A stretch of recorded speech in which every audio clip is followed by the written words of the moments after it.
I-86 After Dark recommends simply the best cleaning services. Call 716-912-6940. Western New York's cleaning and restoration leader.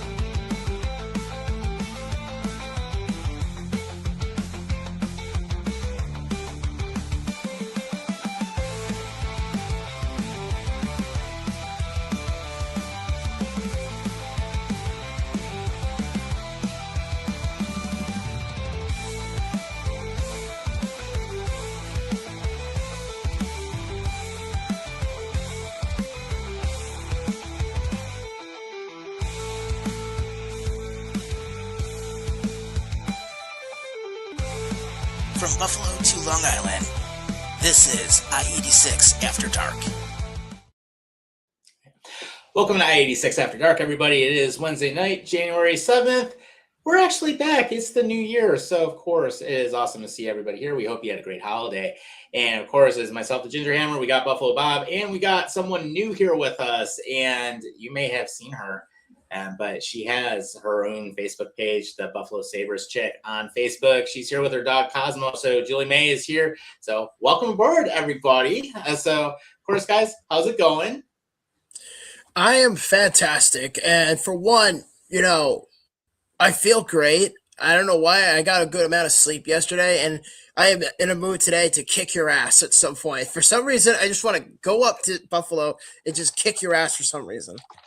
Why? I don't know. It's just this adrenaline rush vibe that's going on. I don't know. It's a weird sensation, but it doesn't matter. But the point is that I'm in this adrenaline mood, if that makes any vibes out of it. Nah, I got you. And then, of course, we've got Julie here with us, joining us, and it looks like you're actually on mute. but no, we just want to say, first and foremost, welcome, and, how are things going?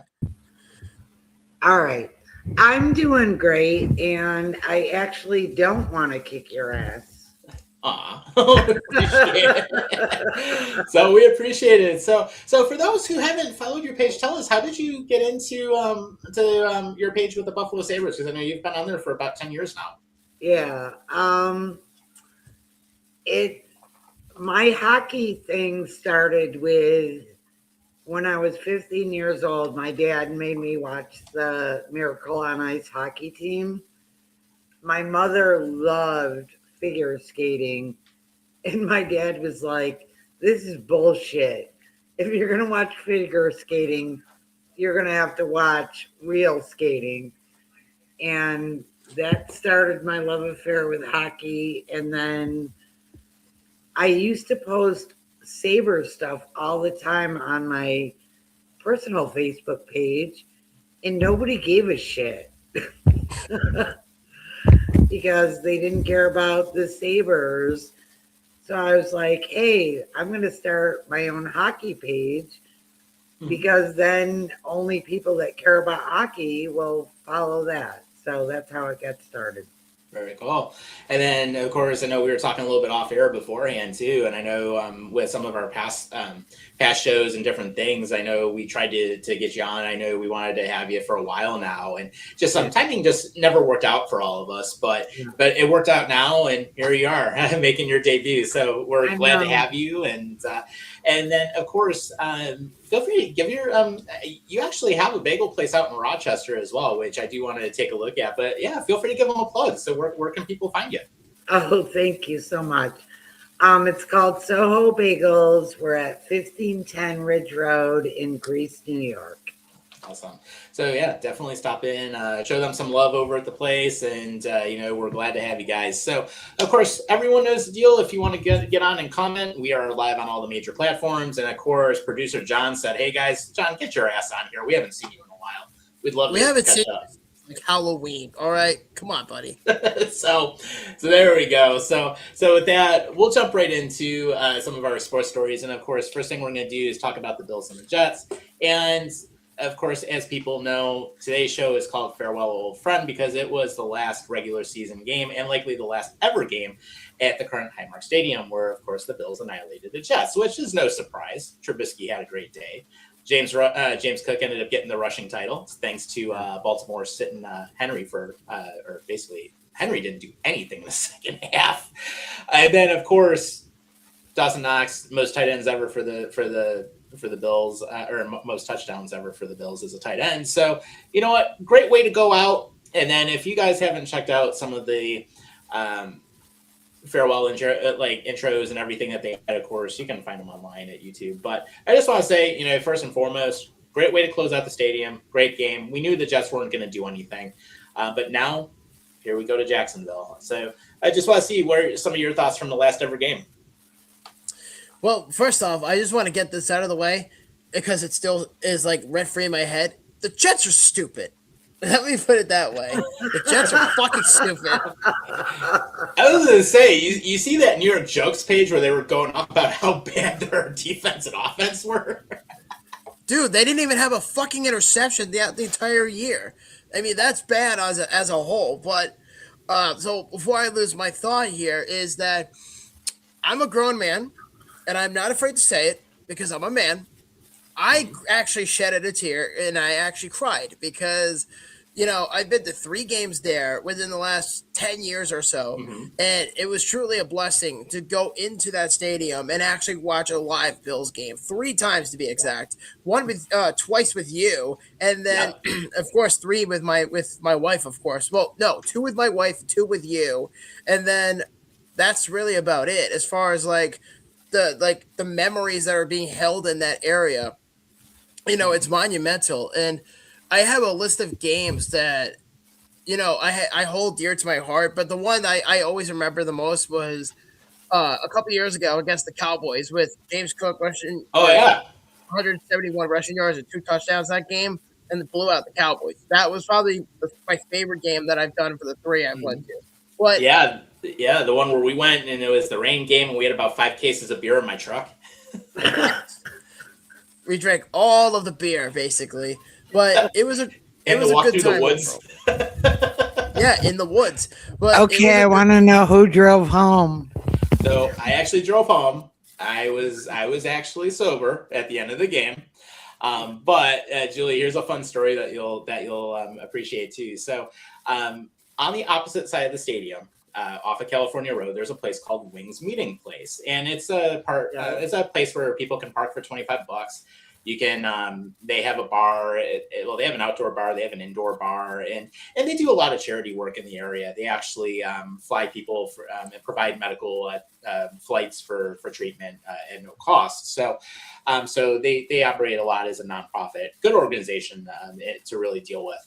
And they have a huge parking lot where people can get in. They have bathrooms, they have everything. And literally walking from there to the stadium is probably about almost a mile walk, but you're going down a huge ravine on like a dirt path. You're walking on like a plywood footbridge to go over the creek, and then you're walking all the way back up the other side of the ravine over to the stadium, and you end up in one of the remote lots. Yeah, that was quite the story for sure. But I will say is that I did shed a tear, and I am not afraid to admit that. And I will say I'm looking forward to the new stadium, but the ghost of the previous Highmark and the Ralph, whatever you want to call it, because it has its many nicknames, those memories will last forever, basically. And I would say it's definitely one of the better football environment stadiums that I've probably been to as a fan. And the memories there are just so unforgivable and unforgettable too. So it's a mixture of both, because it's like you walk out of there, whether it's in rain, snow, shine, doesn't matter. There's always something special about walking out of the Ralph at that time. But the memories, they last forever. Yeah, for sure. And then, Julie, I know you've watched the Bills for a long time as well, and you're just an hour down the road from us. But what were some of your thoughts, knowing it was the last ever game, and what are some of your memories of the stadium? Well, first of all, I want to just say to Bob that if you didn't know the Jets were stupid, they hired Pete Carroll. Yeah, I remember that. And if that makes you feel better, they denied a trade for Jerry Jeudy a couple years ago because of his Madden rating. That's pretty damn stupid. Oh God, I remember that. Yeah, I live in Jets country, so I know a thing of three. And Pete Carroll basically lost the Super Bowl for Seattle. I mean, he did. like, let's just throw the ball. But anyway, um, Highmark, I'm sad to see it go, but I think that the city of Buffalo is amazing and they deserve the upgrade that they're getting. And um, I didn't see, honestly, a lot of the game on Sunday because the bagel shop accidentally had our Christmas party during the game. Ah, yes, yes. So of So, course you had to treat your people well. yeah, so we had it on. And I didn't really mind because normally I would have been hugely upset because I like to watch every minute of every game. But it was such a blowout that um, it was okay that I didn't get to watch that much. I thought what was amazing was all the team cared about was player bonuses. Right. No, I gotcha. And it was interesting because, of course, we got to see Cook get the title for the rushing yards, which was Yeah, great. And of that was course, fabulous. yeah, Knox had a good game. I mean, Trubisky went lights out. He was like Josh Allen #2 with everything, but then the Jets had no defense to stop him. So that's kind of how everything played out. And actually, we do have some comments here, so we'll give it a shout here. So of course. John ends up saying, give him a bit, he'll hop on. So that'll be cool. We'll get him on here. And then Lawrence ends up saying, it was like watching a I think he meant preseason game. It was boring to watch. And then he also says, Highmark was built on a sacred ground, a North American burial ground, which that is a true story. It was. It is. Yeah, it was built on a Native American burial ground. So it's just kind of crazy. Actually, the one side of the stadium, kind of where we were going in the woods, is actually part of that. So it is a true story. He's not wrong. So, but coming back to it, definitely got to see plenty of games in there over the years. And I mean, I still and even when I was younger and saw some of the stuff on TV, of course, the 51-3 ass kicking against the Raiders, that's a big one.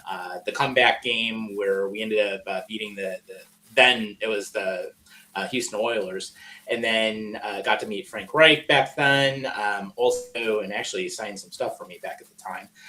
Then, of course, I was at the snow game for Buffalo, where the Jacksonville Jaguars came here the day after where Rex Ryan got fired. So I actually got to be there for that.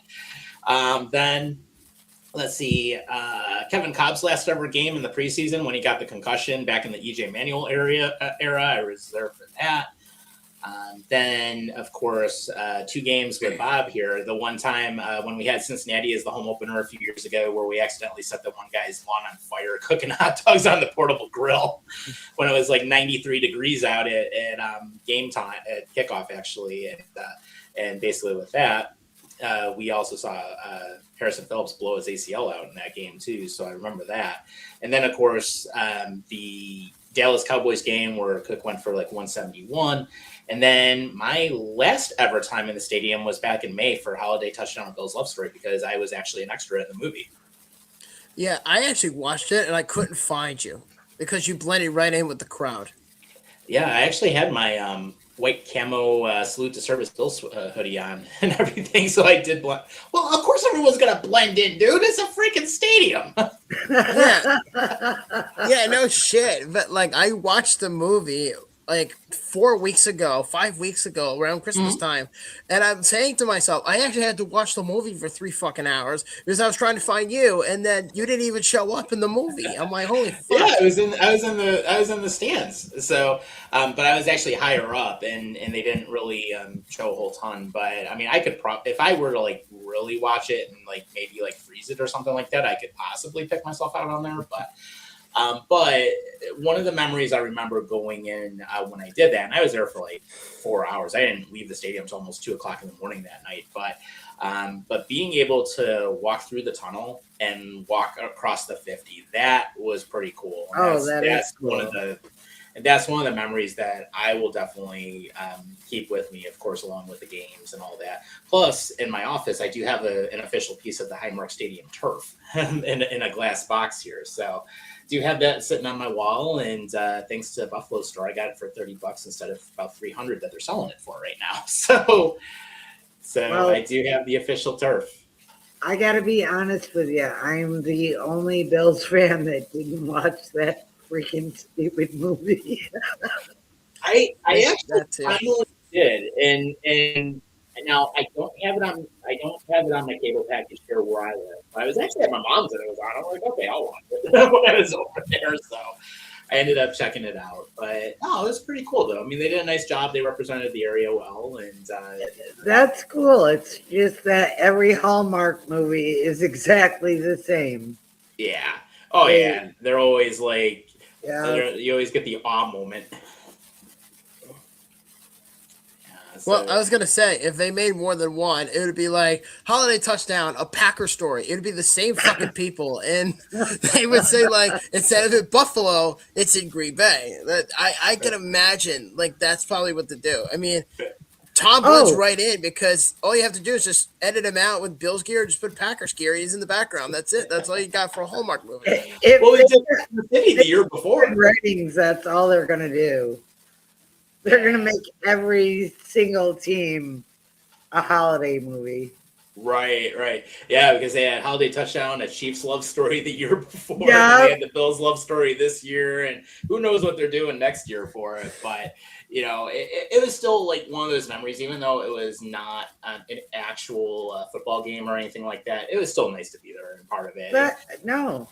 Yeah. I just think walking down the stadium, like you said, walking down and going on the field, that must have been really super cool. It was, and I've had a chance to be on a couple fields before. Of course, me and Bob have done some stadium tours, and we actually now when we go on the stadium tours, when we've gone on some of our road trips together. I mean, they don't let you onto the actual field typically, but we got to touch the grass in Pittsburgh when we were there, and we cursed the field, so we did that.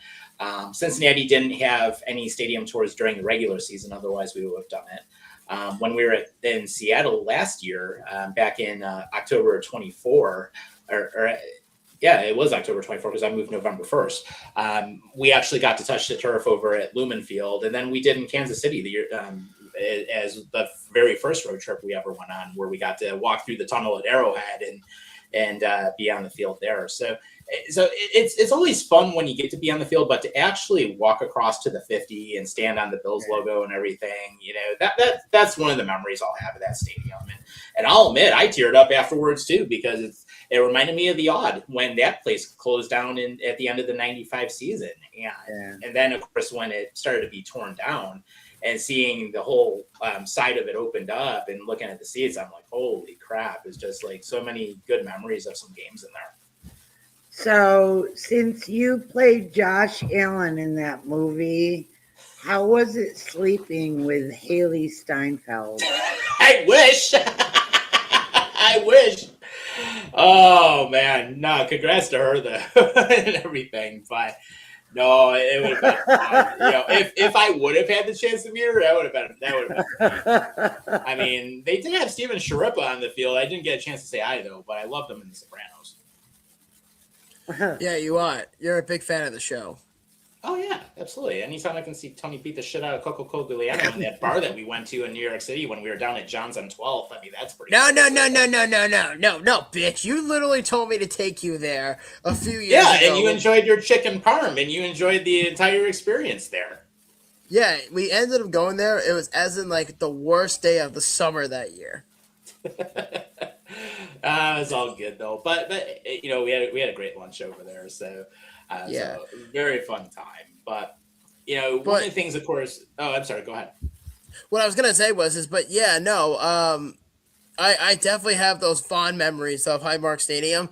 I'm always gonna have a piece of it in my head. I have a piece of turf in my house, but aside from that, I'm always gonna cherish those memories, so because my son's going to be born in March, so I could tell him, and then I'll be like, you know what, this is what mom and dad did when we were in Buffalo all those years ago for Bills games, and then we'll take you to the new one, and then he'll have the new memories there. So it's going to be like, it's going to be flabbergasting for him, I think.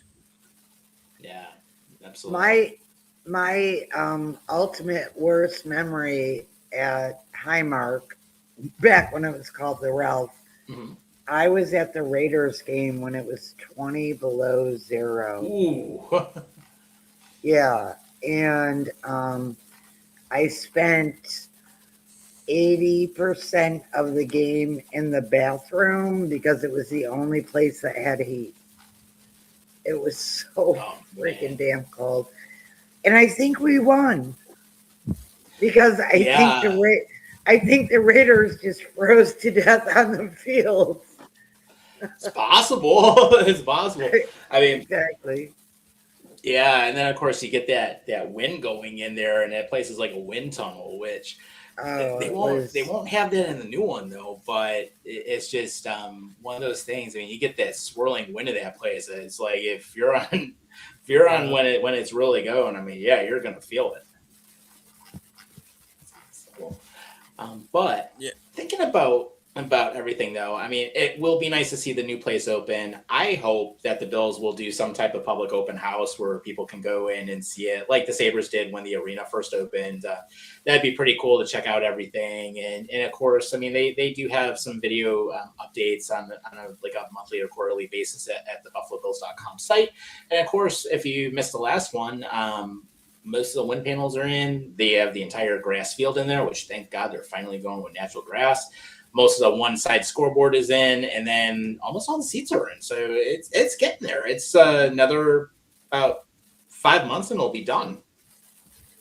He'll One be done. of one of my friends, he's a huge Bills fan, and he had a stroke, and now he uses a walker, and they have already given them the parking pass because they're season ticket holders. Right. They've already given them the parking pass and the tour and showed him where his seat will be if he wants to use a wheelchair. So Mhm. one of the things I want to say is, you know, the new stadium is going to be very handicapped accessible, and kudos to the Bills for doing that because, you know, it's very accommodating to that, and I think that's awesome. Yeah, for sure. And it's nice, even though I mean, and a lot of people are saying, well, the new stadium only has like 60,000 or 62,000 in there, but everyone's leaving out the fact that they have like another 5,000 standing room on the party deck. So they're really Yeah, only going down to 67 or 68,000. So they're yeah, really not losing too much. yeah. But it'll be interesting walking in there for the first time. And the thing it kind of reminds me of with what I've seen so far. Um, I know, Julie, you may remember this with the Odd. Remember how steep everything was with the seats and how you overhang on the ice and everything? It Oh reminds my me of God. that. If you stood up on the upper deck, you felt like you were going to fall right Yeah, onto the freaking stadium. exactly. It felt like you were going to go down. And Yeah. and with what they said, the upper deck is actually over 60 feet closer to the field than it was in the old stadium. So you're literally right on top of each other, which is going to be pretty cool. And just Wow. and then of course what they said, the new stadium is it was well over double the size in total size of the stadium versus the old one. So it'll be cool, to see some new things in there. And of course, hey, we're Buffalo. We've got the open air field, so it's all good. Yeah, definitely. You know what too is I'm glad that they made it the way it's designed because a lot of newer stadiums are abandoning the traditional weather and they're just going Mhm. with the indoor stuff. There's Cosmo and Yep. what's it called? So there's like Bears are going full roof like a dome, Titans are going dome, Chiefs are going dome, Commanders are going dome, Jaguars, the Jacksonville's going through a renovation. in I think late 2026, early into Yeah, 27. they're putting a canopy on there like SoFi is. So Yeah. yeah, but no, hey, we're Buffalo. We can deal with the elements. And Well, yeah.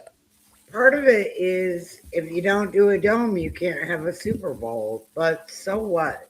Right, and literally the amount of hotels and stuff they'd have to build to accommodate it. I mean, it's almost like Exactly. really want to try to go for it, but no, it'll be fun going over to the new place. And actually, I might take a ride out there sometime in the next week or two just to kind of see it because I haven't been out there for a while. But last time I was out that way, they were just starting to put those wind canopies up. So it'd be interesting to see what they've done so far. But it'll be a good time.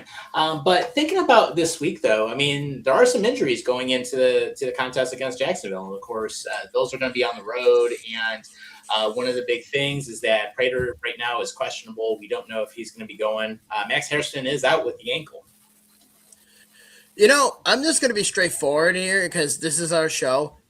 McDermott is a fucking dumbass for playing Max. He's a fucking dumbass because it's like, oh, let me just play a rookie cornerback. Oh, there's no one else to go. Who gives a shit? You have enough depth in that corner. Why would you play a rookie defensive back with 10 minutes to go and nothing to play for at this point? Oh, sorry, he's out for the rest of the fucking week. God damn it. Oh, man. I mean, he just pisses me off, honestly. And he looked, Don't- and you know what? Sorry, Don't go hold ahead. back. Don't hold back, Bobby. Tell us how you really feel. Oh, no, trust me, I know. Because, believe me, I've made jokes about McDermott before. The dude looks like a foreskin, okay? Well, I know you've wanted him fired for the last few years, which, of course, we'll talk about Black Monday in a moment here because there were a lot of people fired this past week. Yes, I did. I wanted McDermott gone after 13 seconds. You don't deserve to stay on your job for that much longer just because you blew a 3-point touchdown lead in the fucking fourth quarter in the divisional round, and then all your friends have to say, congratulations, Bob! That's fucking great! The Bills are going to the Super Bowl! And then what happens next? Boom. Chiefs tie it. Boom.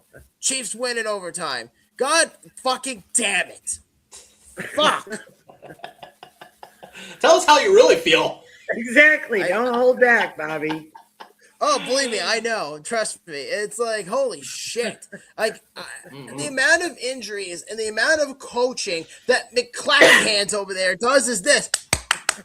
Every fucking year, and I have to hear in his stupid face every year. Oh, we have to learn from this. We have to learn from this. No, you fucking don't. You need to be fucking canned if you don't beat fucking Jacksonville. Let me just start my rookie defensive back. No, you fucking idiot. You don't play him. You let him sit there. Oh, there's your fucking injury report. God damn. Oh my God. There you go.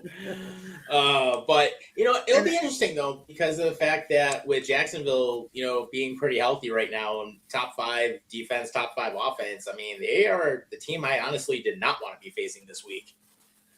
I welcome it. I would rather not face New England. Ooh, yeah. Although we did beat them earlier in the season, but see, here's the thing with Jacksonville. Sorry, go ahead, Julie. I'm sorry. No, my name is Julie May, and I don't feel good about facing a guy named May. Because, you know what? We're a goddamn force. There you go. There you go. Yeah, New England would be one of the other teams I wouldn't want to necessarily go against either. But I would rather just let's take our chances with Florida, and if we screw it up, we screw it up. Right, very true. A lot of stuff we got to prepare for, though. I mean, they're going to be clicking on all cylinders, so of course we got to be ready for that. And then, I mean, Jacksonville, they played us tough last time because, of course, last time we had them in the playoffs, we lost. So which is Yeah, kind with of what we were expectations, Thomas? What expectations at that time? A fucking backup quarterback who doesn't deserve to fucking work in the NFL, but rather as a clerk at fucking McDonald's, or Tyrod Taylor and Shady McCoy and some bunch bench 6-string wide receivers. Jesus fucking Christ. Half of them are not even in the league anymore. Right. Although I will say Tyrod did get his respect in the stadium when they played Iris on the scoreboard for one of the. He actually did get cheered. So I mean, I would too if I was the best quarterback the Bills have had during the drought. Like shit. right. No, I got you there, but no, it'll be a good matchup. We're looking forward to it. Of course, Sunday at 1. So definitely we want to. Check that out. And then, of course, with some of the other playoff matchups that are going to be happening, I mean, there's some good ones, but who would have thought that Pittsburgh would have had like 9 lives? They used 8 of them, and they're still alive and well, because after Tyler Loop shanked that wide right, after, of course, Pittsburgh went wide right, Pittsburgh ends up getting in, and John Harbaugh, after 18 years, got his ass fired. Well, I have the answer to this. Ready? The power of Steelers football. There's your answer. The bullshit is real with the Steelers, okay? The bullshit is fucking real. But let's not pretend Pittsburgh is some demigod here, okay? Pittsburgh is only here because Baltimore outchoked them. They're both the same team, except one just fired Harbaugh. The other one is got to probably let, Tomlin go eventually. And it's like, holy shit. I mean, I don't have any expectations on Pittsburgh or Baltimore for that matter. Pittsburgh's going to get smacked by Houston. That's my prediction right there. But we'll get down to the line for that. But as far as like the preview for the Bills-Jacksonville game, honestly, everyone is like, I'm going to be straightforward here. I don't understand why everyone is so scared of them. Because it's like, if you look at Jacksonville, yeah, they're the hottest team in football. But look at the opponents. Look at the opponents that they've been playing. Denver, okay, fine. Chargers, okay. But look at the other 6 fucking teams that they played. The Titans, twice. The Colts, twice. The Cardinals, they barely lost to the fucking Cardinals. And it went to overtime. You're telling me that you have Trevor Lawrence and you have Travis Etienne and a hell of an offense, but then you have the fucking audacity to be fucking petrified of a small market team versus a small market team. Let's practice around us.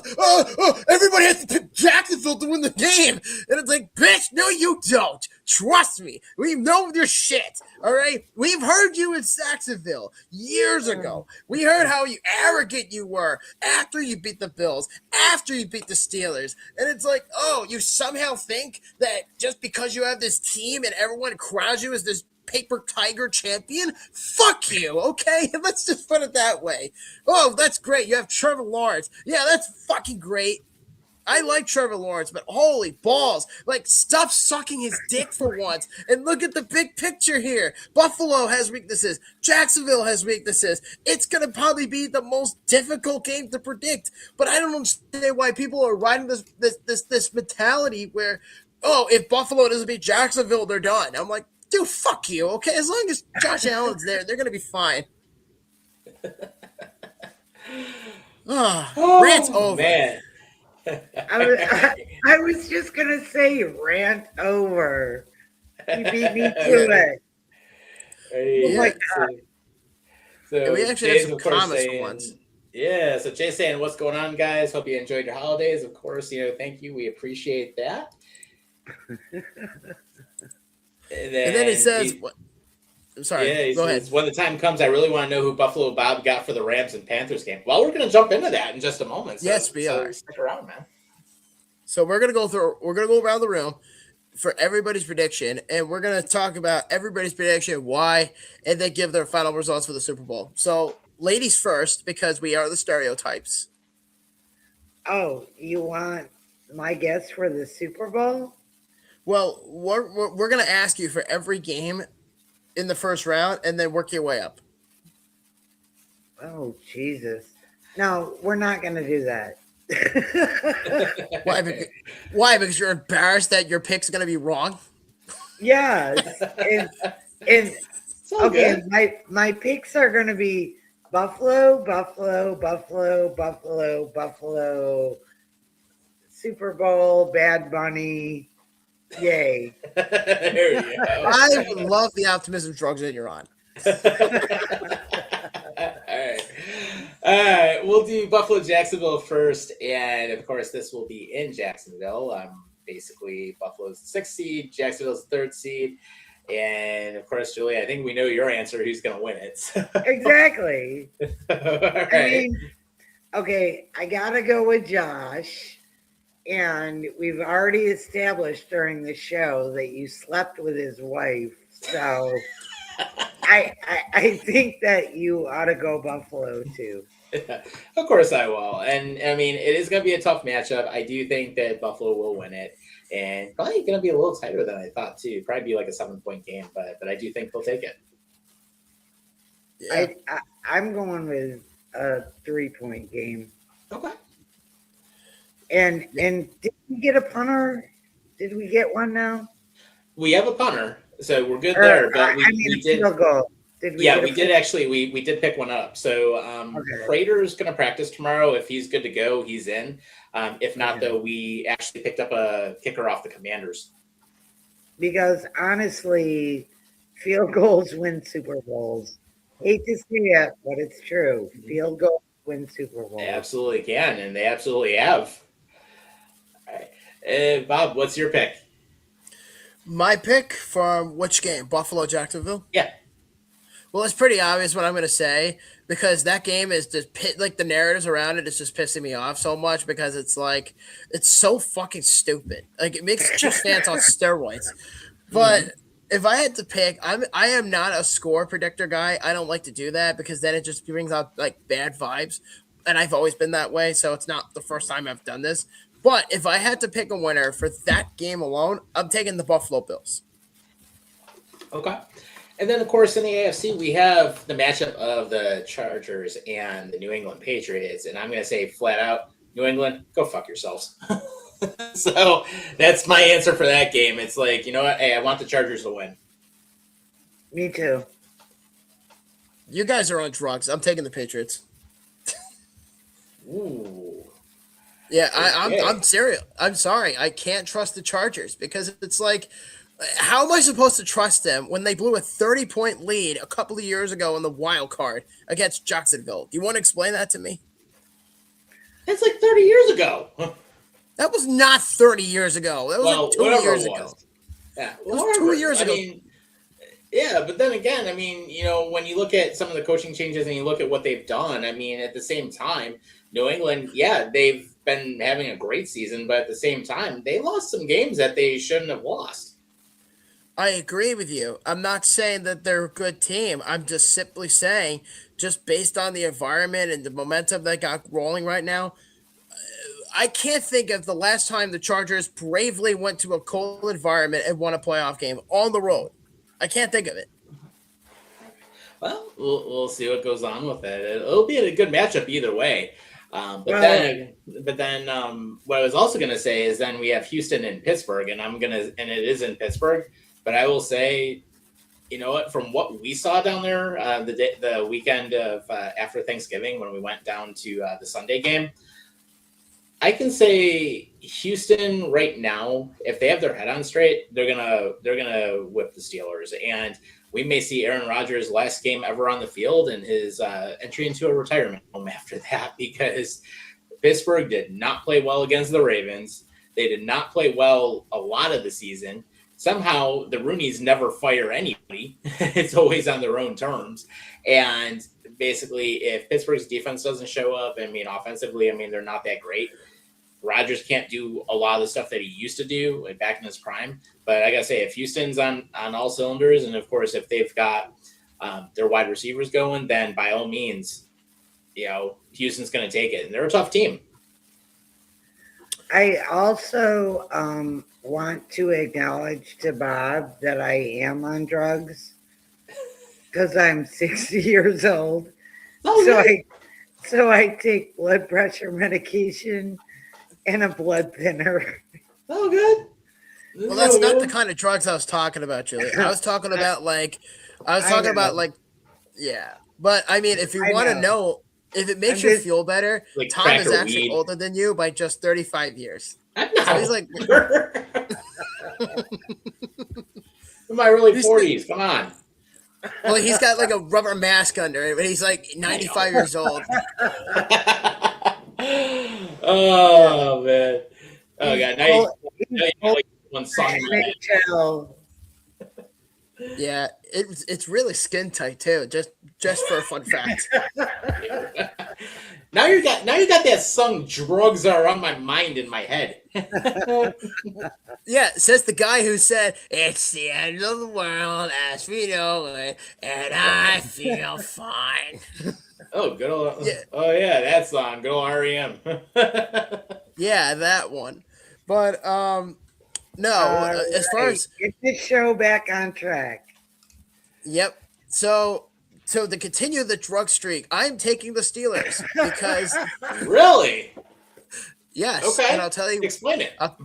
Okay, that's easy enough. First off, the Steelers have a really good home record historically in the playoffs, so that's number one. Number two, the Texans play in a fucking dome.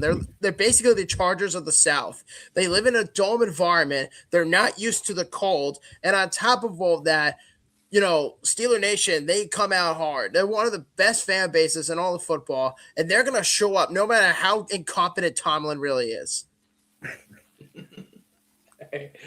Julie, what do you think?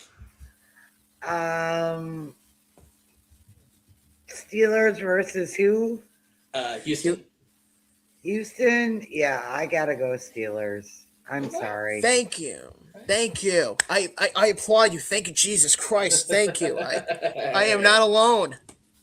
All right. So Well, I was gonna take the Chiefs, but since they're not in the playoffs, right, yeah, and Mahomes ain't gonna be back for a while after blowing his ACL out. So yeah. Yeah. Sorry, dude.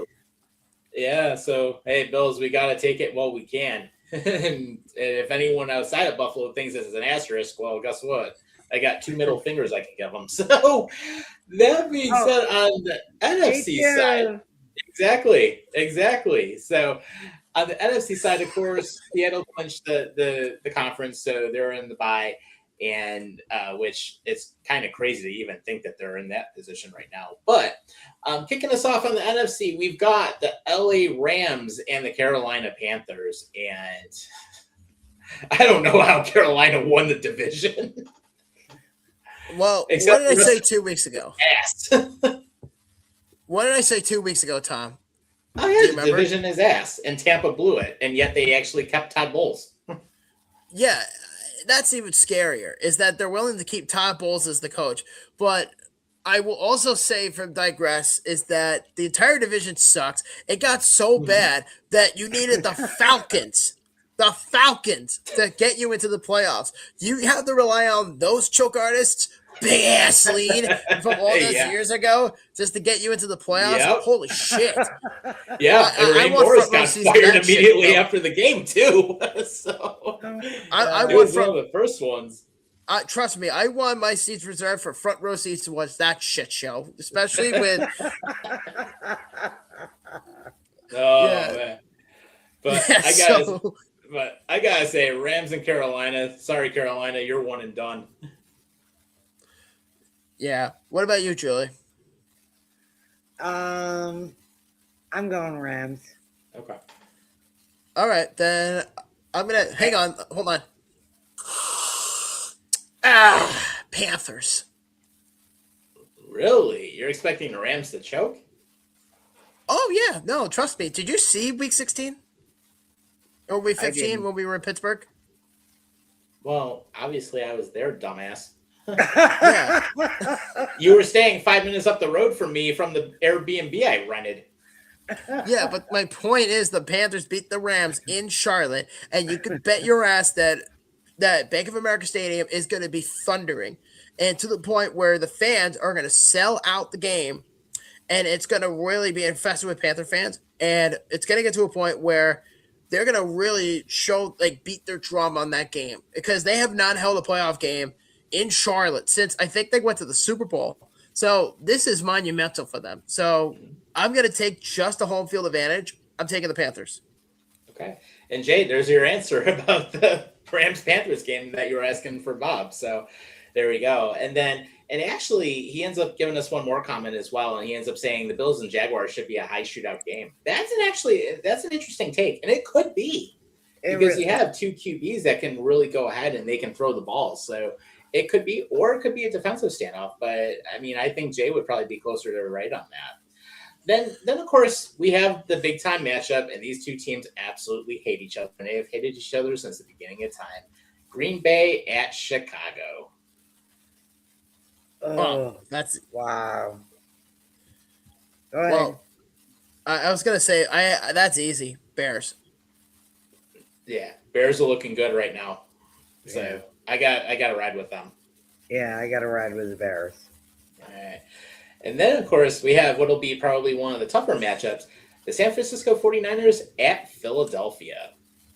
Oh, Tough first Eagles all the way.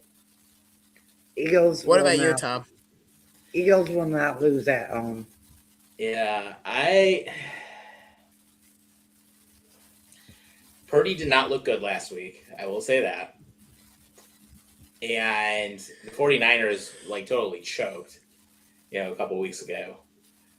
I got to say, between the two, as much as I don't like the Eagles, I almost want to give them this game at home, especially with that crowd.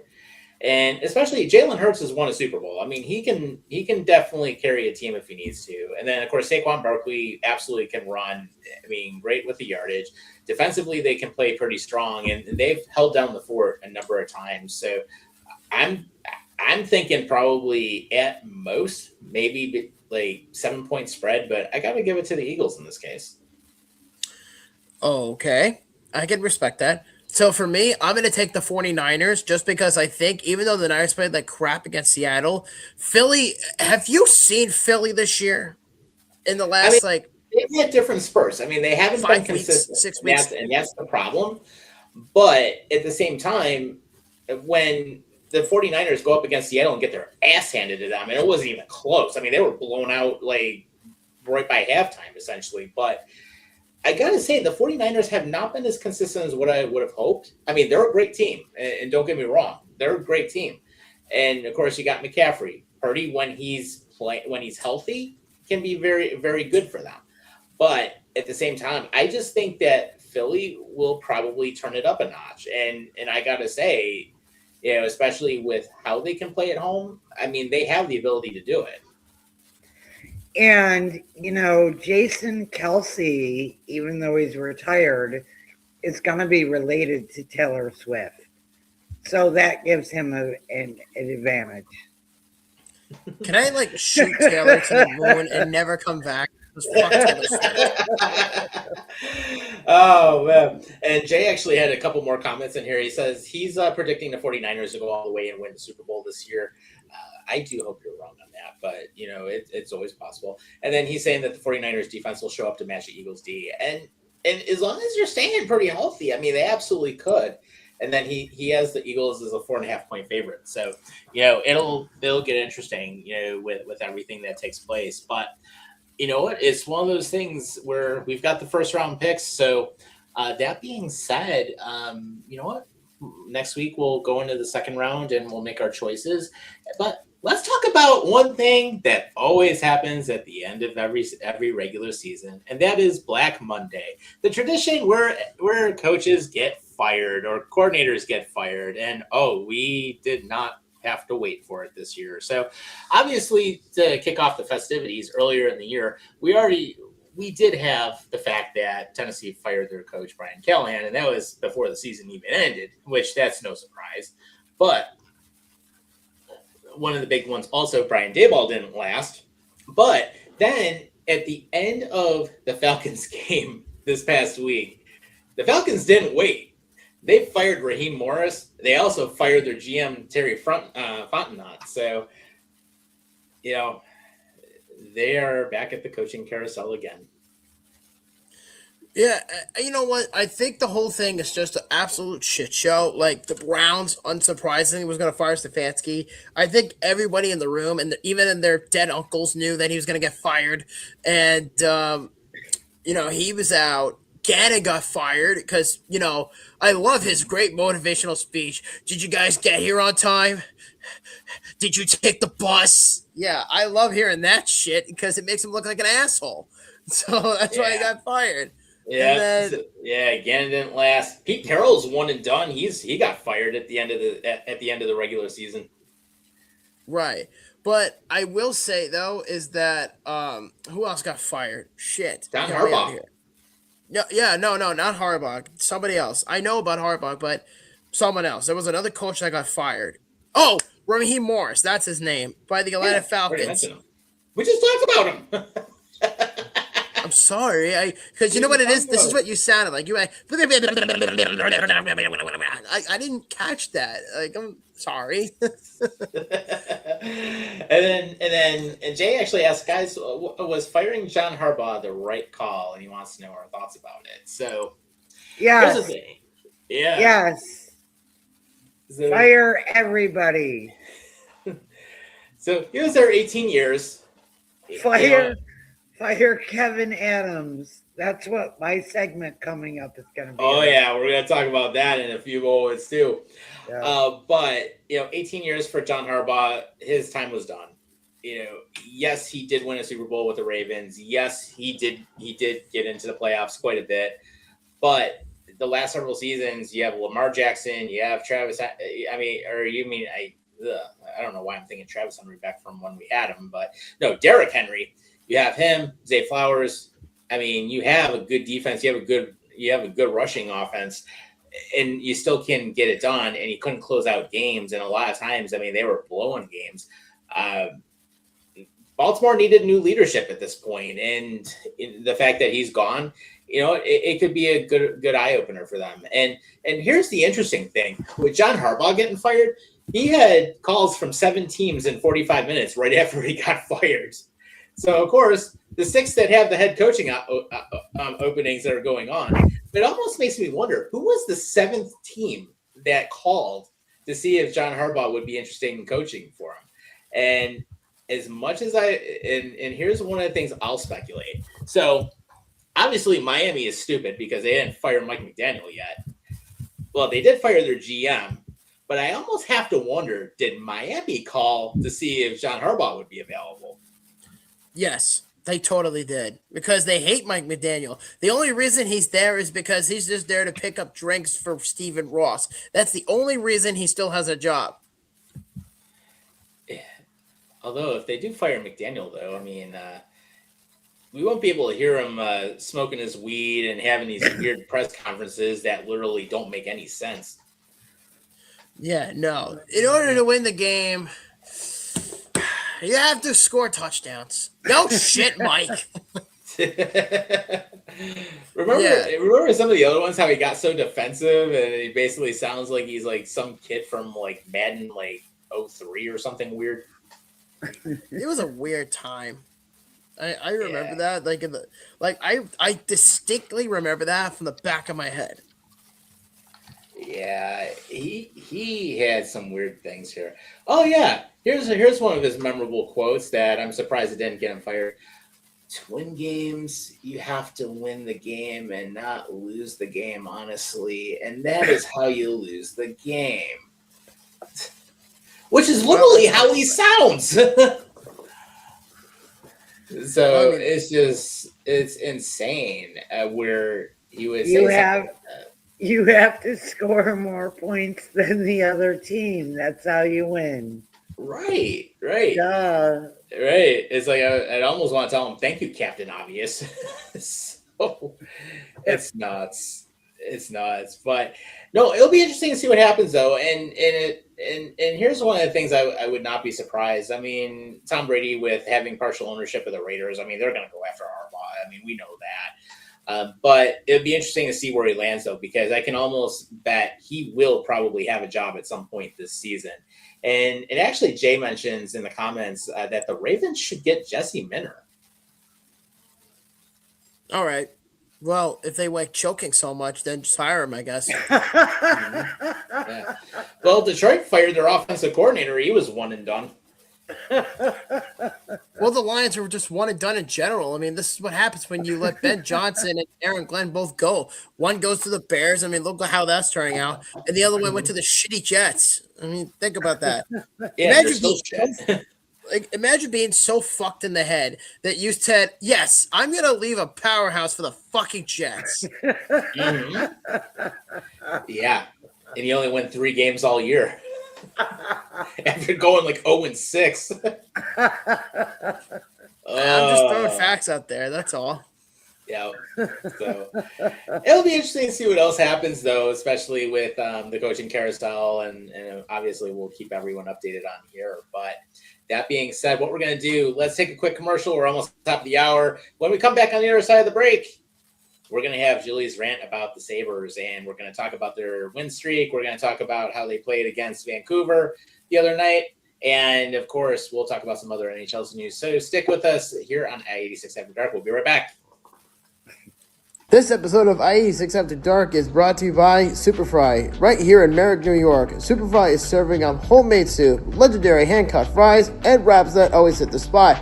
And if you're hungry for something next level, try the Zazzini, stacked with crispy bacon, melted mozzarella cheese, juicy chicken cutlet, and their signature Roscoe dressing. One bite and you'll know why it's a local favorite. So when you're craving real flavor, head to Superfry in Merrick, New York. Big taste, handcrafted, and always fresh. To place your order, call 516-379-SOUP or just scan the QR code on your screen and get Superfry fast.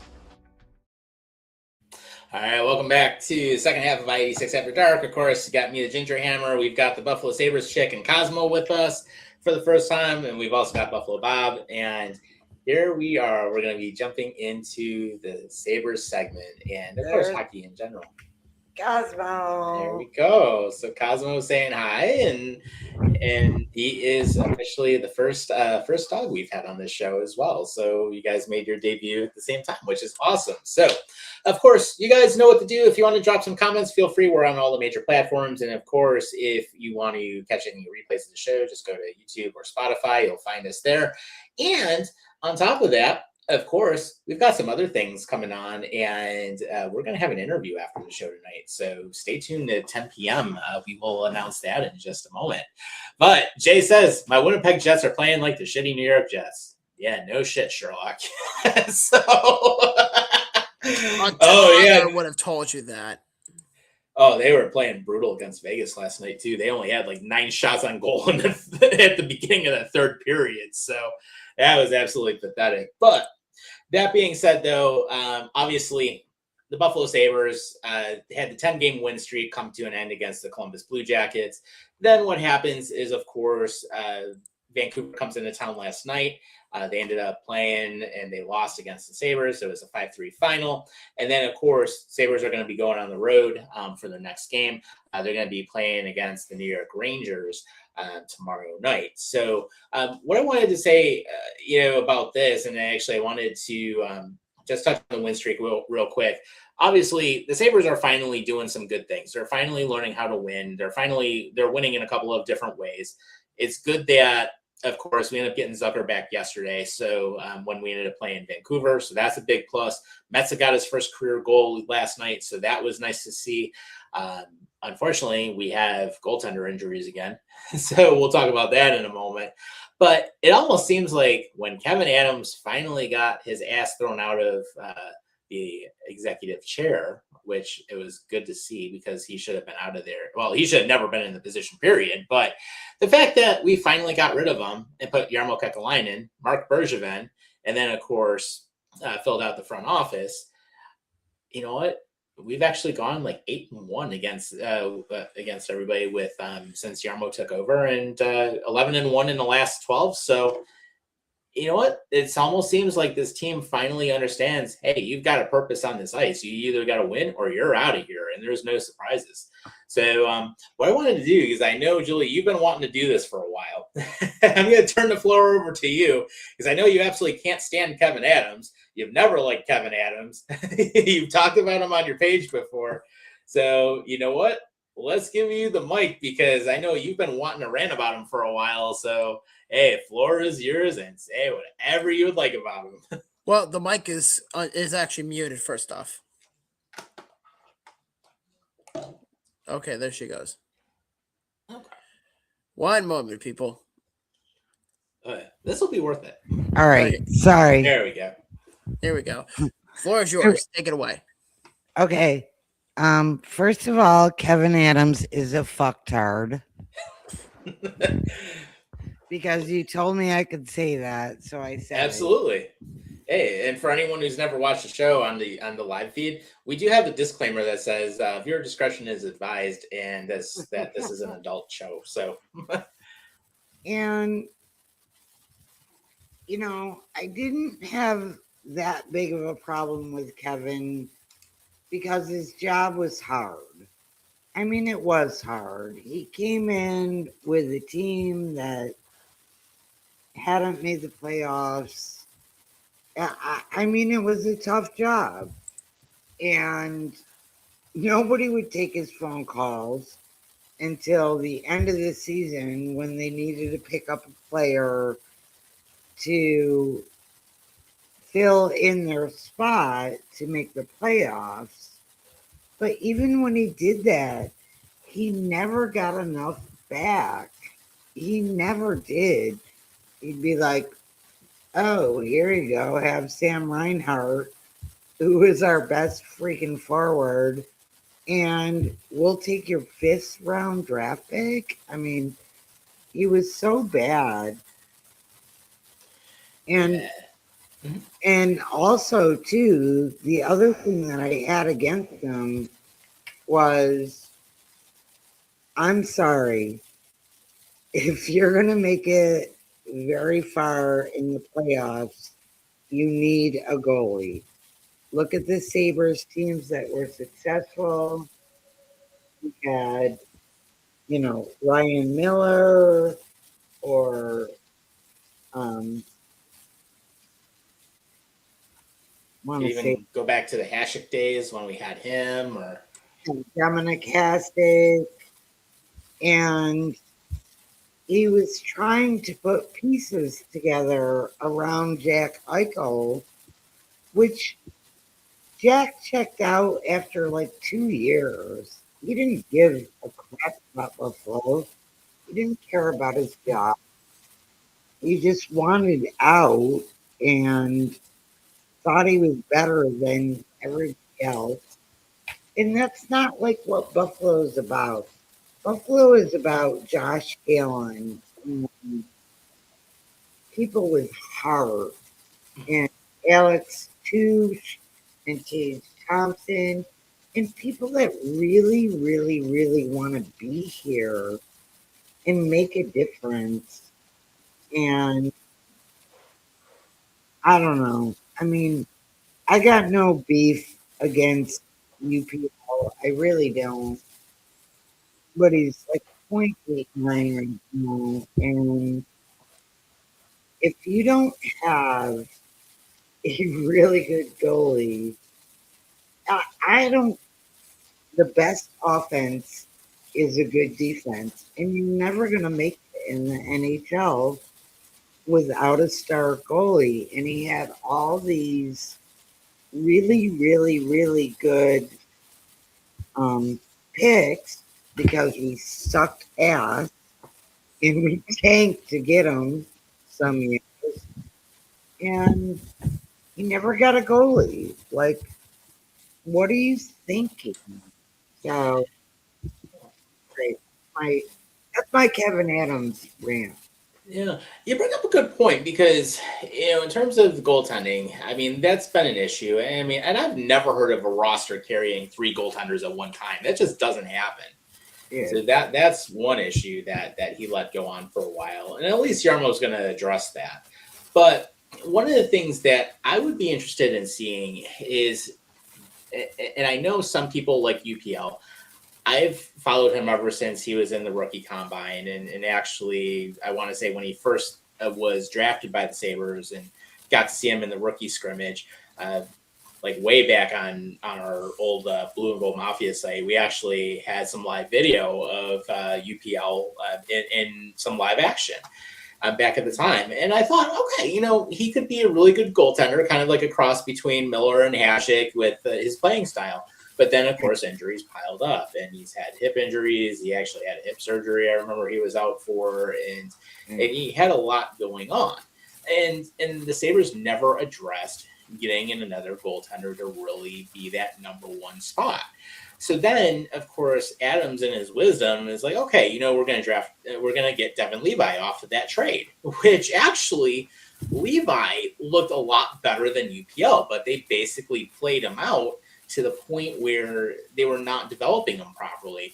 And now with him being in Rochester, I mean, he's playing well and he's one of the really good AHL goaltenders. But I almost have to wonder, do the Sabres, now that Kekalainen's running the show, do we go ahead and bring Levi up to the big club next year and give him some time? Because he's had some really good flashes up here and he's playing well in the AHL. I'm almost wondering if he's the eventual number one over UPL.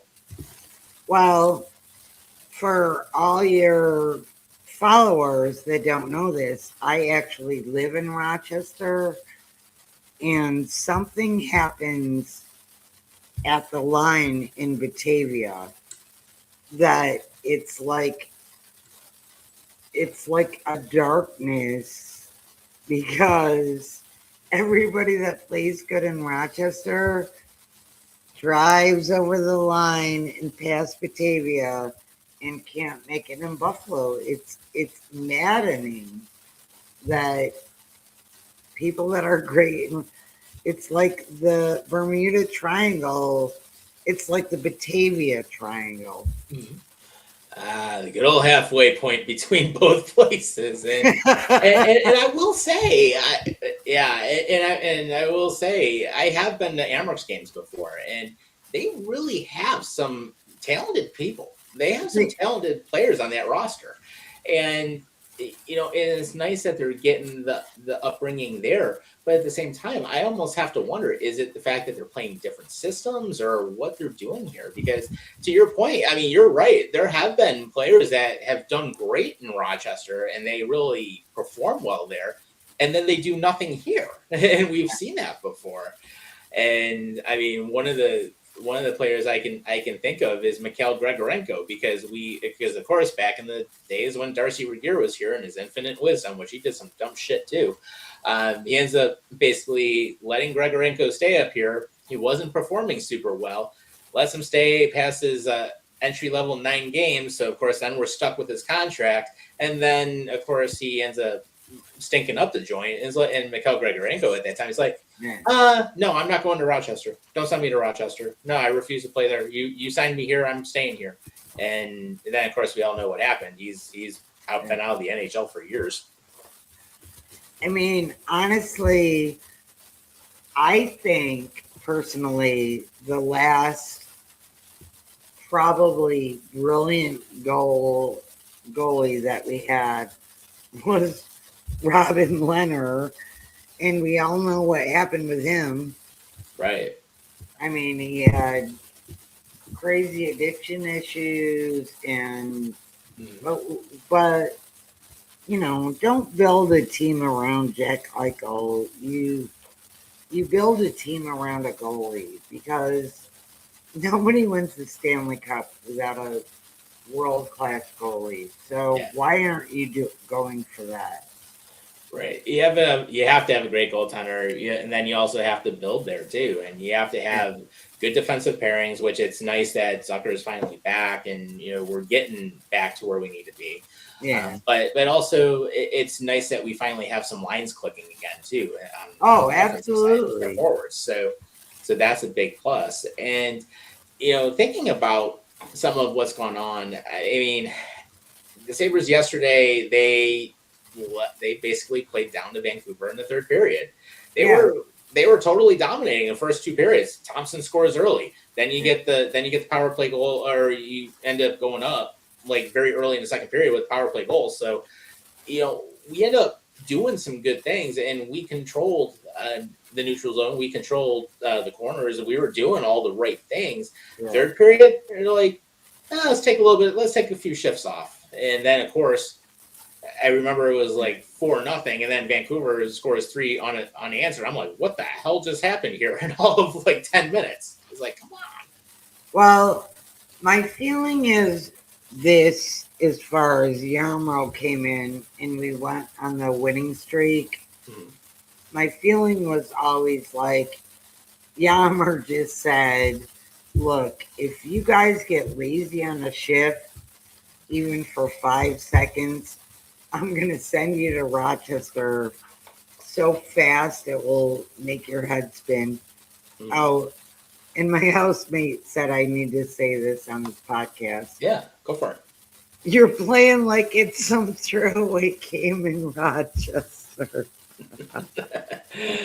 Oh man, and Jay actually drops in with another comment here, and he ends up saying the Sabres could whoop the Rangers' ass tomorrow night. I hope so, because You know what? I hope to God they do, because first off, fuck the Rangers. I despise them. And on top of all that, Igor got hurt, which I wish him a speedy recovery, but fuck the Rangers, regardless of everything they ever do. And Julie, you may not know this, but I cannot stand the Rangers. I hate them with a passion. I will never root for them. I will never cheer for them. And it will just never leave my mind. I despise them, period. I despise the Bruins, so all right, cool. Let's do. I understand. Yeah. So of course, with the Sabres playing the Rangers tomorrow night, they're going to be in New York City. So I seriously want them to go ahead and pull it off. And right now, the Sabres are only 1 point out of a wild card spot again because of how Pittsburgh ended up topping them, which I don't know how the hell Pittsburgh did that, but they actually won a winning streak. Although it is kind of funny because when we were down there, we were in their big losing streak, and we saw them play like absolute crap against the Maple Leafs. Although we did see a few Maple Leafs fans get thrown out, so hey, that was all good at least. Oh, that's good. Always see at least a few of them get thrown out of the arena anytime I see them here. Yeah, that's a gimme at that point. And then the Islanders are right now in the second place in the Metropolitan Division, 3 points behind Carolina for first place, and Philly is 1 point behind back the Islanders for that second spot. So we'll see what happens. But as far as the Sabres go, yeah, they have a lot of work cut out for them. I do think that they can make the playoffs, but do they not shit the bed in the second half? Because here's the thing with you guys in the last 15 years. You guys are really good at dumping ass for the last 15 years, and it's going to continue that trend if you don't trade for a top 6 forward this year. They got to make some changes. I mean, right now, Sabres are 9th overall in the East. So, I mean, they're just basically one back behind Pittsburgh, and, they're one spot out of the wild card. But the fact that they're on top of the Panthers is good to see because Florida Panthers ended up losing another game. So they ended up doing that. Boston lost. Toronto actually won their most recent game. The Devils lost too, which we'll talk about that in a moment because that was just a total annihilation. And we'll talk about that in just a moment here. And then, of course, ass whooping. Oh yeah. And then of course the Senators are doing nothing, and Columbus is in last place in the East. But the fact that the Sabres are up there, and the fact that they're in the top 12 right now. That's something we haven't seen in years. So at least, we're going somewhere. Actually, we're above Vegas right now, to give you an idea. Vegas is in 13th in the league. So we actually have more wins than the Vegas Golden Knights right now, which is crazy. Something. Yeah, I mean, Vegas is 18, 11, and 12, and the Sabres are 22, 15, and 4.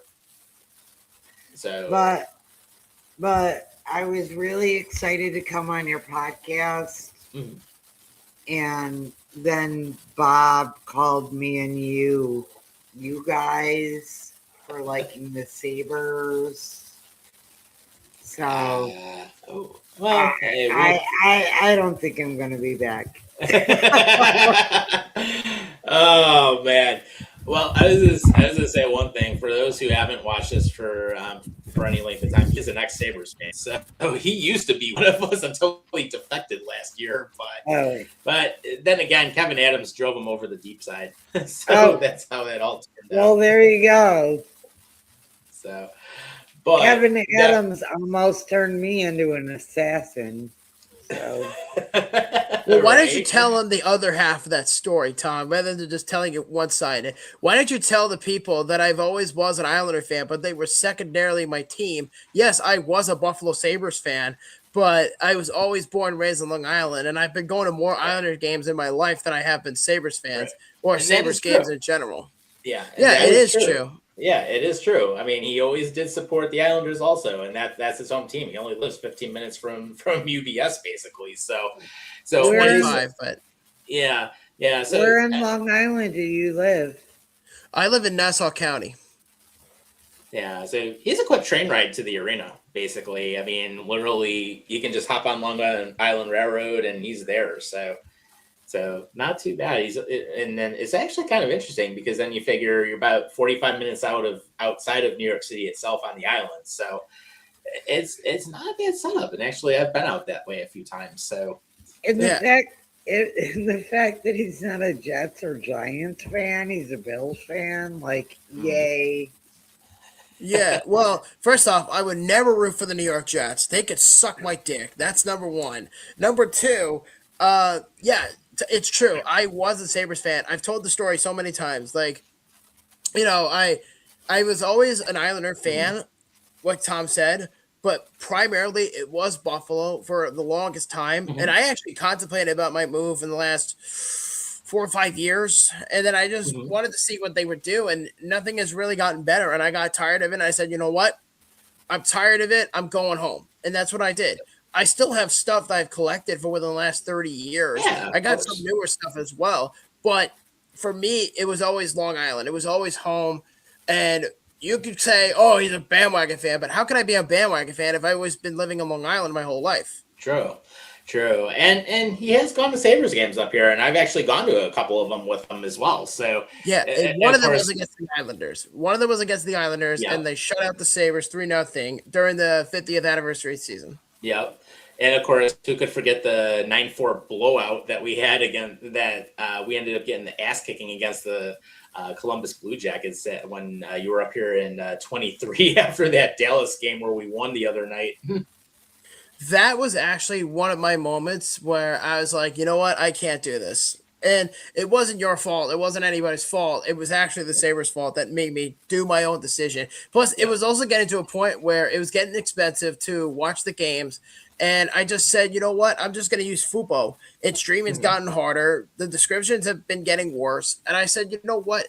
I'm probably just going to just stay home and just watch the games locally. Like, I get good variety of hockey. I get the Islanders, I get the Devils, I get the Rangers. I get all three of them. So there's no change of like providers or center ice and all that. When I had Cablevision, that wasn't an issue. But then I switched over to streaming. That was like that changed the game for me. Yeah, yeah, for sure. And then one of the things I could even say is, Julie, I think you would love this story, and this is actually, and we have told this from time to time here on the show before, but let's tell her about the Swedish media incident that happened in the old Nassau Coliseum when I was down there with you, and basically Phil Housley ends up getting fired like a week later. my You want me to tell God. it? Yeah. Oh my Go God. ahead and tell Wait. it. And this was back when Jack Eichel was pissed off on the Sabres too. Oh, fuck Jack Eichel. Sums it up Sorry. right there. It's all good. What are you apologizing for? It's the truth. He's a fucking. Yeah. Yeah. But Yeah. fuck But it. go ahead, tell the If it- story. And this was back in the old barn, so there was some hilarious moments in that place, and that was a loud building too. Actually, I am glad I got to see one game in there. Yeah, so I've told this story so many times, but I'm surprised that you've never heard this story ever. I'm sorry. I didn't even know you had a podcast, Bobby. No, it's all good. No, it's all No, good. this was long before I-86. This was long before all that. But Oh, no, I actually got the attention from Mike Harrington, the beat writer for the Buffalo News, and I'll tell you the story. Oh, yeah. So what happened was oh in my 2000 God. What? The guy I live with knows Mike Harrington. He's a sports writer. Mhm. So Yeah. Oh so- yeah, Bobby caught some shit from him. Yeah, I did. But I don't care at this point. But Yeah, so the story really? is that Jack Eichel was pissed off at the Sabres at the time, and Phil Housley was expected to get fired, and there was talk at the time they weren't going to fire him. So out of my generosity, I had an extra Sabres jersey lying around, and I wore that during the game to support the movement, to make it seem like I was there for them when I wasn't. So what happened is I went to Staples the night before, and I got a black Sharpie marker, like, cardboard, sports bar, whatever you want to call it, like sports cards. It's those big sign things. So anyway, I go in there and I get the deck of the board, and I write "Fire Housley" the night before the game. And so the next thing you know, I go into the Nassau Coliseum with this douchebag, and we're walking into that game. It was me. It was me, Tom, and my wife, Brittany, the three of us. And we were sitting in the front row seats right near the gateway at the old Coliseum, because tickets at that time were extremely cheap. So I was able to get them. So, and that was the big benefit for the Coliseum. So back then, the tickets at that row were great. So we're there, we're watching warm-ups. And I said to Tom is that I'm going to go down and do something stupid. And he says, "What are you going to do?" And I'm like, "Just watch." And so I take the cardboard box, I go right up to the glass, and all of a sudden you see a figure, which is me. I put my hand out like this with the cardboard, and I'm just standing there looking like this, not even making eye contact, because I was so embarrassed with what they were doing. And I go like this, and Evan Rodriguez got a glimpse of this, and he chuckles a little bit. And Jack Eichel was Jack Eichel was pissed about it. Brandon Montour saw it. I think Evan Rodriguez saw it, and somebody else. So anyway, the sign was right up against the board earlier in the day too, which he was pretty cool. Yeah, he was. But anyway, so Mike Harrington from the Buffalo News gets a glimpse of this. So he sees me from down at the center ice level, and the next thing you know, he takes a picture of me, and I said, "Cool." And then he posts it at that time. He posts it on Twitter, and it said in the caption, it says, "Oh, look at this! A Buffalo Sabres fan is right up to the glass, and he has a sign that says Fire Housley." And I shit you not, take a guess what happens next. Housley got fired. Well, ultimately that did happen, but take a guess at some of the reaction that he got. Take a wild guess. We'll give you an opportunity. Jack, I have no guess. Okay, I blew my wad as Housley got fired. Yeah. So the answer is this. Mike Harrington posts a picture. He sees me. He says, "Oh, look, a Sabres fan is holding up a sign that says, Fire Housley." All of a sudden,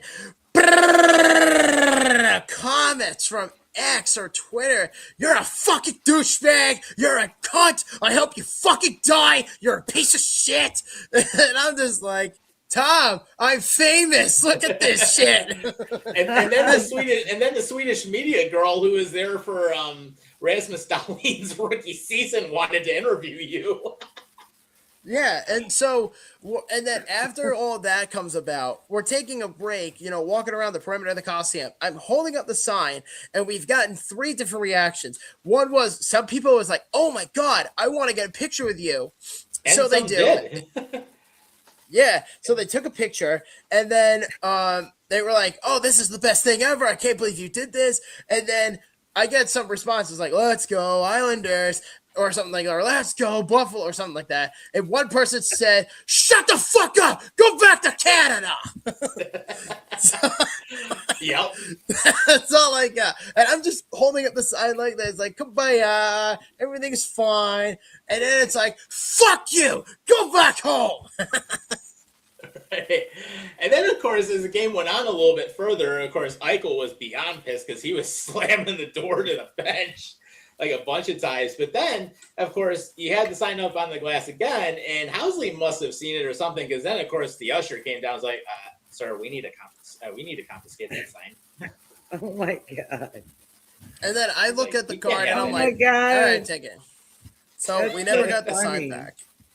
Yeah, but you know what, though, is that I looked at Tom and I said, "Whatever, it's not the worst case in the world." And then my wife's like, "Oh, you sure that you're not going to be upset?" I'm like, "Who gives a shit? It's the Sabres." Right. Yeah, that was a good time with that. I will tell you. And Yeah. you know what?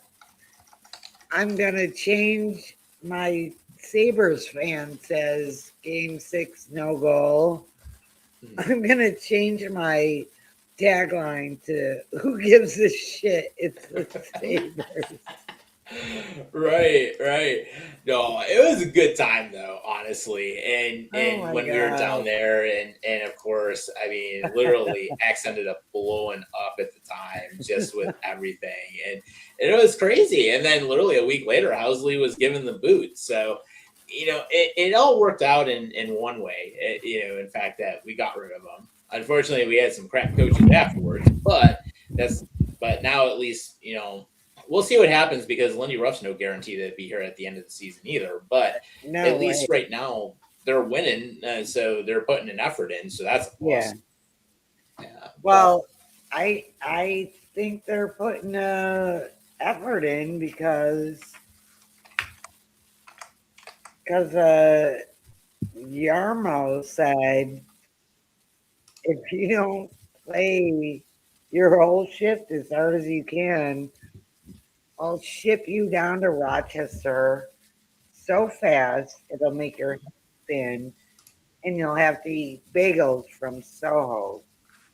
There you go. And actually, I should try that out. So, yeah, we'll definitely say to people there, and I know you've got people working there tonight that are actually listening to us live. So hi to They everybody are. over there. So, They are. They are. The bakers are listening to this live, yeah. so So that's shout out really to funny. them, and certainly we're glad to have them all here, and actually it looks like producer John might be joining us here in a few moments too, and he actually had a couple of things he wanted to mention. Oh So yay! before we get him on here, Jay ends up saying Anthony Declare for the first hat trick more than 6 years ago. So we're all good there. And then, of course, Bobby, happy birthday to your dad, by the way, too, because I see the notification on here. So we Well, got, thank you. I'll let him know you said something. yeah, absolutely. No, good guy too. I've met him a bunch of times now. So with that, also, just a couple quick news and notes here in the NHL. Of course, one of the big things we talked a little bit about it. Fox and Shesterkin are out. Miller's going to likely play tomorrow. Hayden Fleury's out of the hospital. And we'll talk about the Winter Classic in a moment. But producer John, it has been God knows how long since we've had you here, man. Happy New Year. How have you been? Happy New How Year! have you guys been? Doing I've been good. surviving. And yeah, Yeah, doing no, I've good, been man. How are surviving, you? and no, but in all honesty, taking off the last couple months has actually really helped. But I still Spot pay. I on. still watch what you guys do. So don't think Yeah. even though I haven't been on screen, I still watch. No, I know, and actually, you guys have had some good shows lately too on your end as well, and of course, I check that out when I can, and I know Dame wasn't able to be here tonight. He's still under the weather, but we do have our Buffalo Sabres chick here with us now, so Oh, she's all right, nice to here, meet you. and yep, Nice to so meet you. yeah. That was one of our guys that started with us at the end of last season. So he's been here with us almost a year now, and he's got some really good stuff on his end. And his big thing, of course, he's got his wrestling shows. He's got a lot of good stuff going on, and of course, he jumps on here when he can talk about sports in general. Of course, I am hoping that you guys do possibly get Harbaugh because that would be a really nice ad for you guys potentially, knowing that he got I'll fired. I'll put it this way. I was talking to somebody about it at work today. There's 3 coaches I would love for the Giants to get. Harbaugh is number 1. Number 2 is the guy from Cleveland, if we Stefanski. can. Mhm. Yeah. And number 3 is McCarthy. Okay. Because at least then we'll have a proven head coach. Very true. And apparently Garrett's going to interview with the Giants on Friday. So Again, I'd rather go for those 3. Jason Garrett's like my right. 4th or 5th option. I don't blame you, man. So before we jump into the Winter Classic, I know you had a couple of things you wanted to mention. Of course, it is nice to have you back. And take it away, John. The floor is yours. I just want to bring up something. I got to call out the Baltimore Ravens fan base. Big time. I don't know if you guys saw. I know you guys about to get into hockey here, and I wanted to bring this Oh, up. you're good, man. Go If ahead. you guys saw the game from Sunday when Pittsburgh won because the guy from Baltimore missed the 26-yard field goal, Yep, Tyler Luke.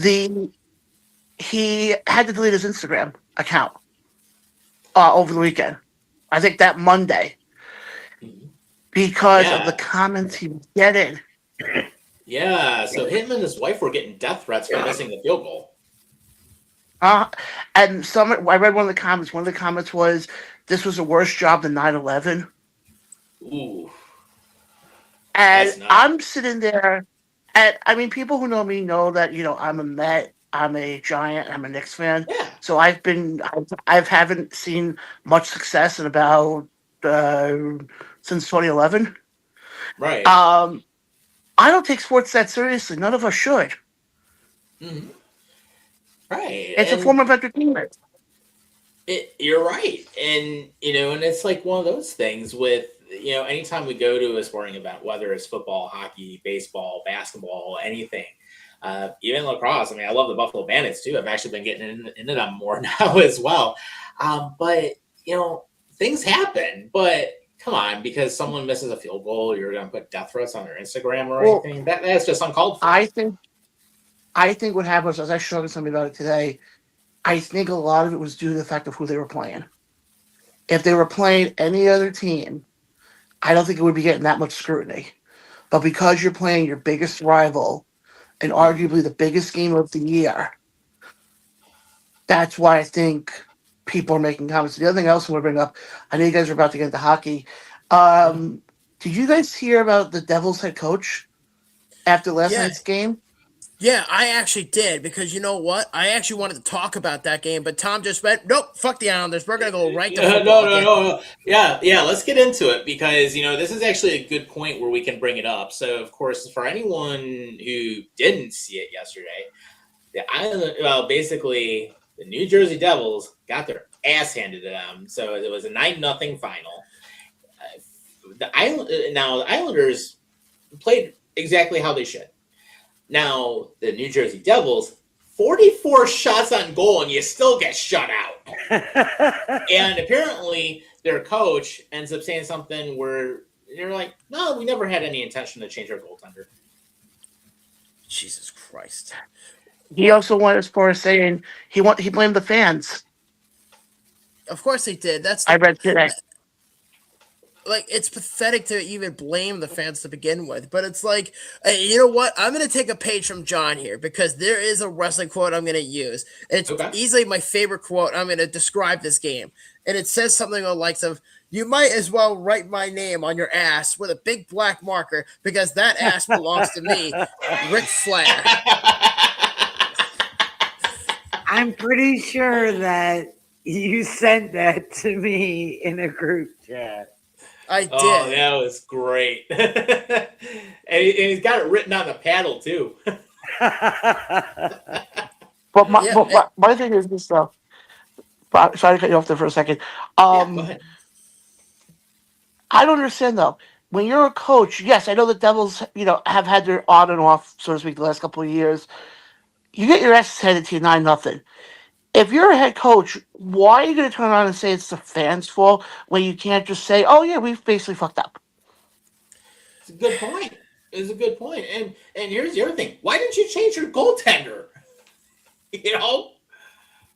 It's like, what do you want to Okay. do? Get massacred all night? Exactly. You're down by 3, switch your goaltender. You hung the guy out to dry for 9. That basically means I hate your freaking guts. So sit there and That's basically 9. his way of saying. I was going to say that's his way of saying I don't want to be part of this team anymore. So I'm going to do everything I can to get myself traded from this team. True Yeah. story.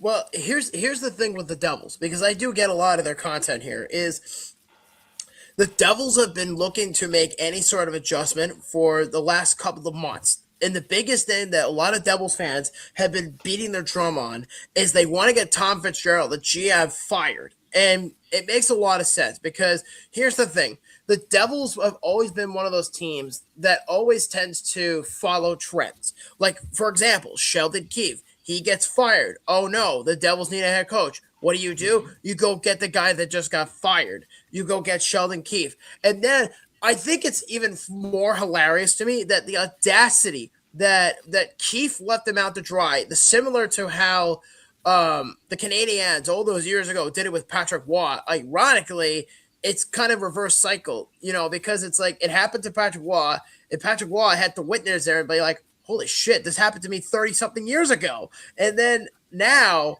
he has to watch someone else, in spite of him throwing a bitch fit, getting traded to the Avs 4 days later. And then you have Jacob Markstrom, of all people. He's like, well, that's on me. I played horrible. No, it wasn't. It was your piece of shit coach who refused to accept accountability.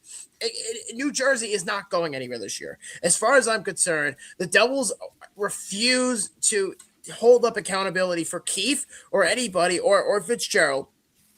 And they're just going to leave Jack Hughes to dry out there. The team played like shit. And I'm not even a Devils fan. Like, it's hilarious that the Islanders kicked the shit out of them.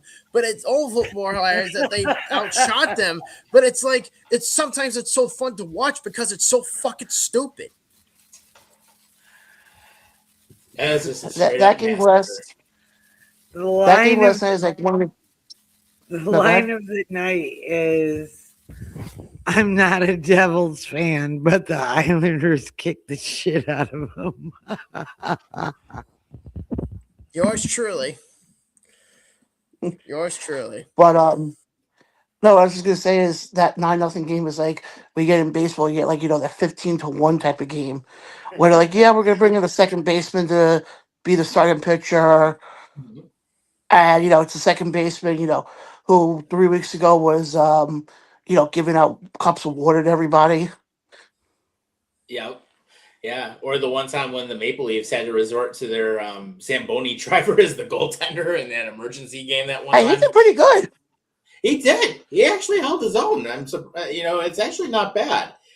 And then Jay actually had another comment here on the feed, and he actually this is going back to your point, the Mark Andrews catch when he ended up missing it.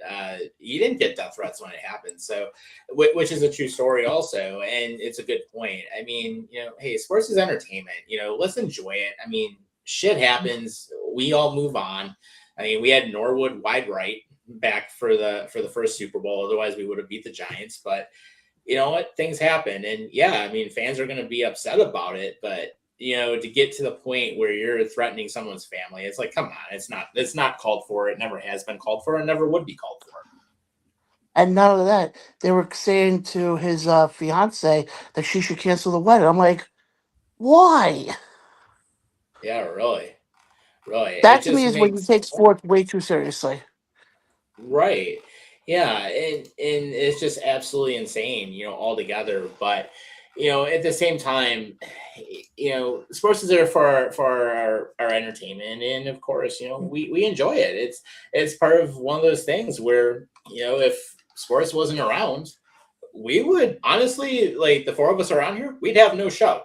So it's just one of those things, and we wouldn't be able to have any platforms to talk to everybody about what's going on and all of that. So enjoy it regardless, and just do be good to each other on that. But I will tell you one thing, John, and I know you follow basketball quite a bit, and this is actually something that just came out from Adam Schefter, but the Atlanta Hawks have just traded Trae Young to the Washington Wizards for CJ McCollum and Corey Kispert. I've been hearing that. I've been hearing that Young one out of Atlanta. I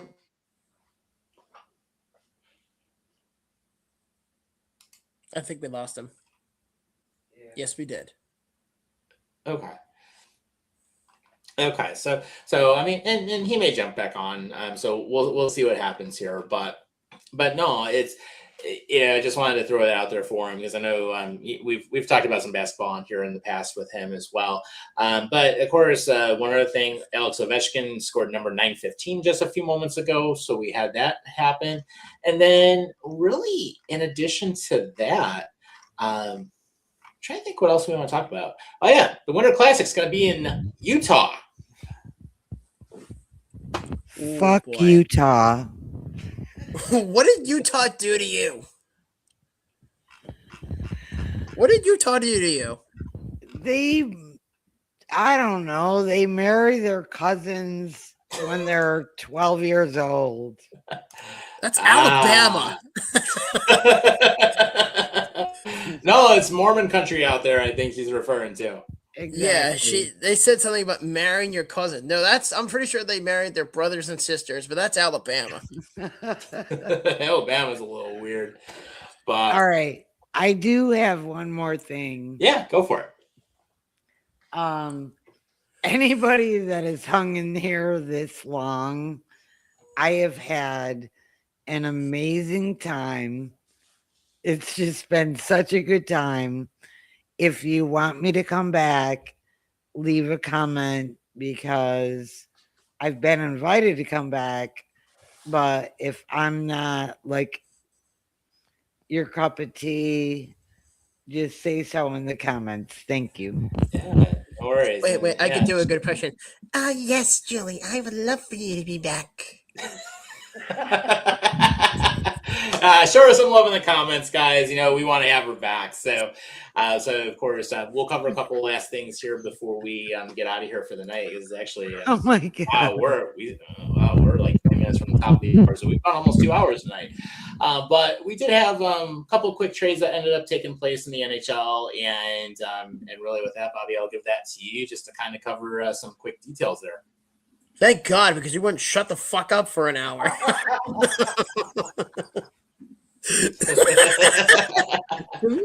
right, Yeah. go with the trades, man.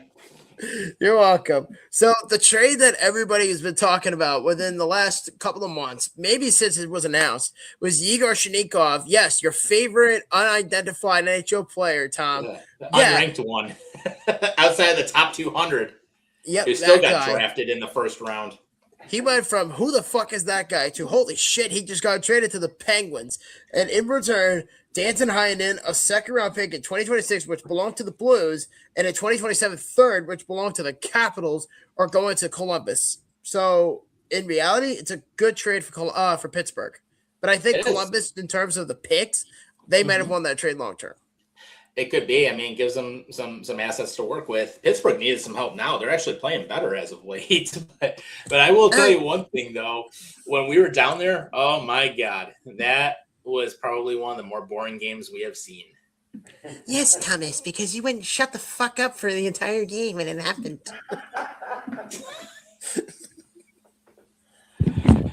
You know damn well that's true. Hey, you know that's when we were in Pittsburgh, Julie. He was like this. Yeah, next to the guy next to us. Hey, did you know I was in that shitty Bills movie that took place during the Christmas break? I never talked about the Bills movie down there.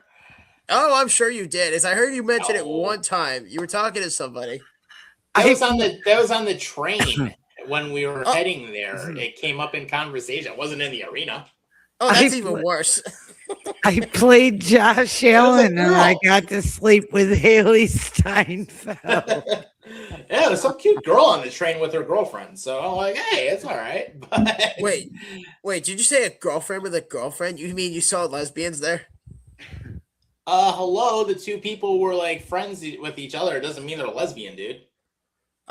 Well, what else would it be? Just a friendly French kiss, I guess. Friend's kiss. I don't know what you want to call it. Do that. But even still, it doesn't mean that they're that. So, Lesbians are not allowed in Pennsylvania.